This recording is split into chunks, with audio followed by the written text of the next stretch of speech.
Hi my beautiful bookish friends, I'm Bowen and welcome to my channel. This video is going to be my best books of 2024. These are going to be the top 10 books that I read this year. Now the year is not technically over, but I really don't think I'm going to do any better than these 10 books here. So we're going to start from number 10, going all the way to the best book of the year. Number 10 on my list is going to be All I Wanted Was Sushi But I Got Abducted by Aliens Instead by Petra Polano. This one was so much fun. If you know anything about me, you know I love an alien romance and you know I love a long stupid ass fucking title.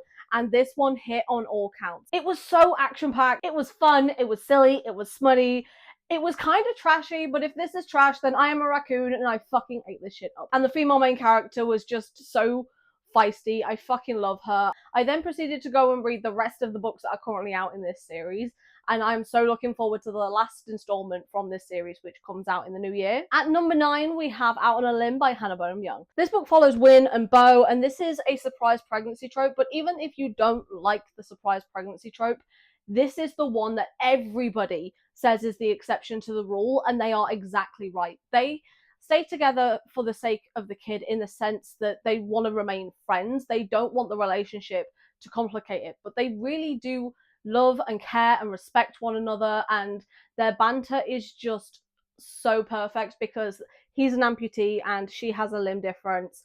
So their meet cute is one of my favourite little meet cutes ever because they're at the fancy dress party and they both dressed as pirates. So he has like the peg leg as his prosthesis for his fancy dress outfit and she has the hook because she has a tiny hand. And it's just so adorable, and they end up having a one night stand and she ends up getting pregnant.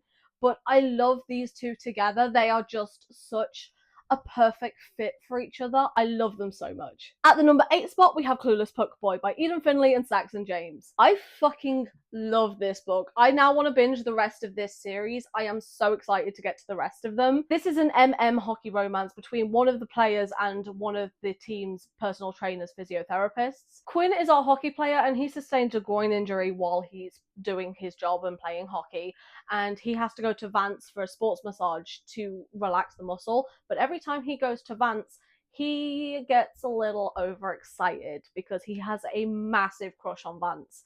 So he ends up having to go to a different sports therapist just to avoid him, so he doesn't get all embarrassed. Vance thinks he's not taking his care seriously when it comes to his career, so Vance kind of tracks him down and makes sure that he is taken care of, and it's just so cute because Quinn is like the least jockey of all of the hockey bros, and I fucking love him because he's just so adorably awkward and just really sweet, and if that isn't just my fucking type, I don't know what to tell you. I love this series. I just can't read these books without having a big stupid grin on my face. I fucking love them. In the number 7 spot, we have Taysat Shakla by Nisha Sharma. I really thought this was so fucking adorable. This book follows Bobby and Bundy. Bundy, aka Benjamin, was just such a cinnamon roll. The way he referred to Bundy as my queen just had me swooning. And Bobby was just an absolute badass wedding planner extraordinaire, and when someone's trying to sabotage her best friend's wedding, she is not about it. So she is kind of overworking herself a little bit to make sure that her best friend's wedding goes according to plan because, you know, she's a wedding planner. It's literally her job, and this is the one that she really cares about. And Bundy is just trying to make sure that, like, she's looked after as well, because they kind of get off at the wrong foot. They kind of have this, like, animosity thing because he really puts his foot in it when they first meet, and she's not exactly the forgiving type. So she holds it against him, and he was just awkward and put his foot in his mouth, and he doesn't really know how to act around her. If you can't tell, I have a type. But this was so much fun. This is one of the Shakespeare retellings. The first book in the series is Dating Dr. Dill. I much preferred this one. This next book in the series, Marriage Unmasked, I think that one has just come out.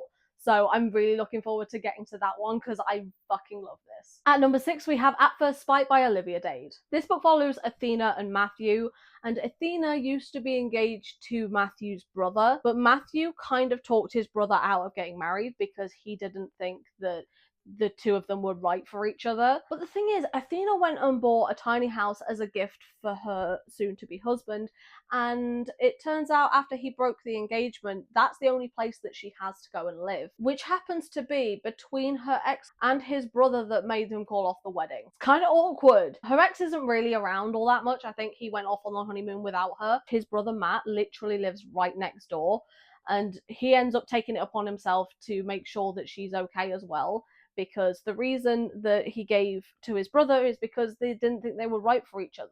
And while it might have been the right thing for them to call off the relationship, that doesn't mean that she necessarily forgives him. And while she's kind of mad at him, she's never cruel, she's never mean, but she also falls into a lot of depression in this book. Like, she falls into the depression hole. And one of the things in this, he literally is so afraid of heights, but he gets a ladder between like third story windows and crawls from his place through to hers, even though he's deathly afraid of heights, to make sure she's okay, because she's not come out of her house in like weeks.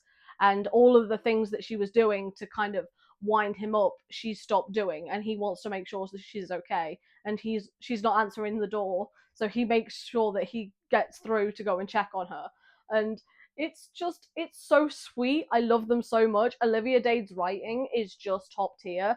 I'm so looking forward to the next book in this series. At number 5, we have In the Weeds by B.K. Borison. This was just Beckett all over for me. This is such a quiet kind of love story. It wasn't loud, it wasn't dramatic, it was just cute and cozy, and Beckett absolutely made this entire book for me. He has such a selfless type of love that he will put himself completely on the back burner. He doesn't even really constitute what he wants. He just does things for other people as his way of showing love, but he never ever puts himself first. And him and Evie are just so stinking cute together. I love them both so much. Beckett is absolutely one of my top book boyfriends of the year. At number 4, we have Behind the Net by Stephanie Archer. This book follows Jamie and Pippa, and they used to go to high school together, and they both had a crush on each other in high school, but neither of them knew about it. And now that she is his living assistant, he can't function. Like, he has just become kind of grumpy because he doesn't know how to act around her. So clearly, I fucking love him. I absolutely ate this book up. I love Stephanie Archer's writing. It's just so stinking sweet and fun, and I love this hockey romance. It was just, oh, it was so good. I have a type. I don't know what to tell you. At number 3, we have The Nanny by Lana Ferguson. This book follows Cassie and Aiden. And Cassie used to run an OnlyFans account, and Aiden was like her #1 subscriber.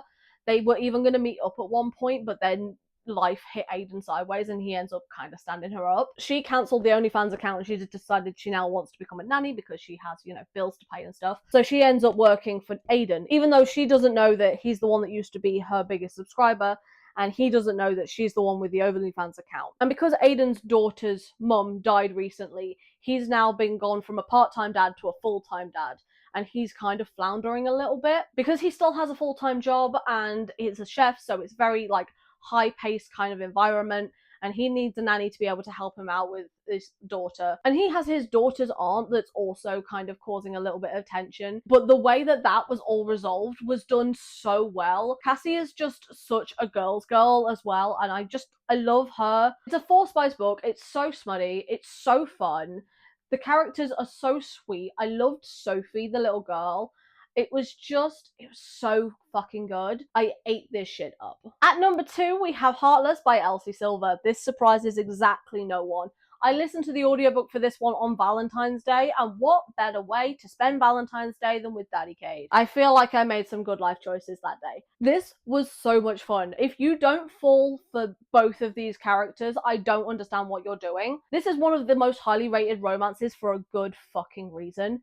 It is spectacular. There's a reason why it was on so many people's best books of last year. I had the best fucking time. I love the way these two communicated. I loved both of the main characters. If you don't love Willa for that pool scene, I don't know what to fucking tell you. You have bad taste in women, because she is an absolute fucking legend.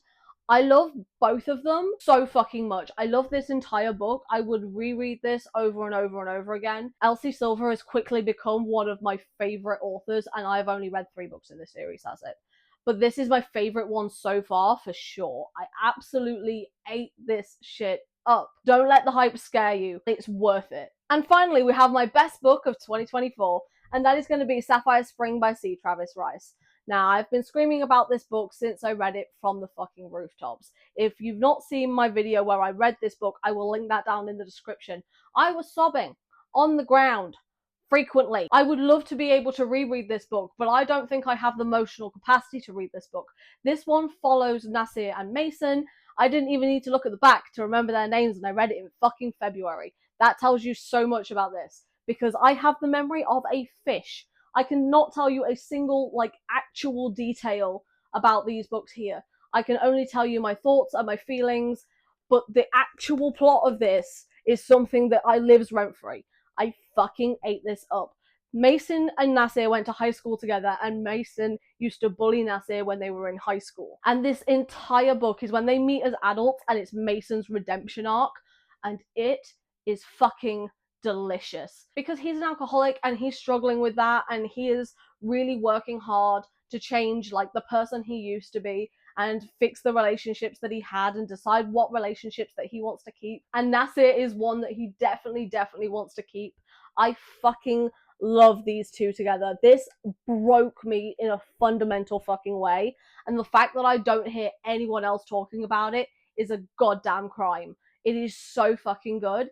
This is technically the second book in the series, and I do recommend reading book 1 first. You don't have to, but I feel like for Nasir's character in particular, you do get quite a bit of him in book 1, and book 1 follows his best friend. But this is just so fucking good. It broke my fucking heart, and I am a cold-hearted bitch. I will scream about this until I'm fucking dead. I love this book, and everyone should read it. And that is my top 10 books of 2024. So if you managed to get this far into the video, then leave a muscle emoji in the comments down below. But for now, thank you so much for stopping by. It has been lovely having you here, and I hope to see you in another video coming very soon. Bye.